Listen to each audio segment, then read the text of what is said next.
Welcome to Amar information. இன்னைக்கு நம்ம இந்த வீடியோல என்ன பார்க்க போறோம் அப்படின்னா, ஒரு அம்மிக்கல்ல ஸ்பேஸ் கண்டெய்னர் ஆகும். அங்க ஏன்டா நடிச்சாமத்துல சுடுகாட்டுக்கு போகணும். புரியுது. ஒரு இமேஜினேஷன் தான். இப்போ உதாரணத்துக்கு பூமியோட ஹைட்டான இடத்துல இருந்து நீங்க ஒரு பாலை தூக்கி போட்டீங்க அப்படின்னா, அது வந்து கொஞ்சம் தூரம் போயிட்டு பூமியோட ஈர்ப்பு விசை காரணமா கீழே விழுந்துரும்.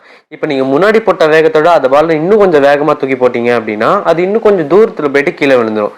இதே மாதிரி நீங்க அந்த ஸ்பீடை அதிகரிக்க அது வந்து பூமியோட ஈர்ப்பு விசையும் கடந்து ரவுண்டா அந்த பூமியை சுத்தி வர ஆரம்பிக்கும். இப்பயும் புரியலன்னா, ஒரு சேட்டலைட்டை பூமியை சுத்தி வர வைக்கணும்னா அதுக்கு பூமியில இருந்து 400 கிலோமீட்டர் உயரத்தை கூட்டு போயிட்டு அதுக்கு வினாடிக்கு 7.8 கிலோமீட்டர்ன்ற வேகத்தை கொடுத்தோம் அப்படின்னா அந்த சேட்டலைட்டுமே பூமியை சுத்தி வர ஆரம்பிக்கும். இதே கான்செப்ட் தான் அந்த அம்மிக்கல்லுக்குமே. அந்த அம்மிக்கல்லையும் பூமியில இருந்து 400 கிலோமீட்டர் உயரத்துக்கு மேல கூட்டு போயிட்டு அதுக்கு வினாடிக்கு 7.8 கிலோமீட்டர்ன்ற வேகத்தை கொடுத்தோம் அப்படின்னா அதுவுமே இந்த பூமியை சுத்தி வர ஆரம்பிக்கும். இதை சுத்தி வரத்துக்கு எந்த ஒரு எரிபொருளோ மிஷினோ தேவையில்லை. லைக் அண்ட் சப்ஸ்கிரைப் கண்டிப்பா பண்ணிருங்க.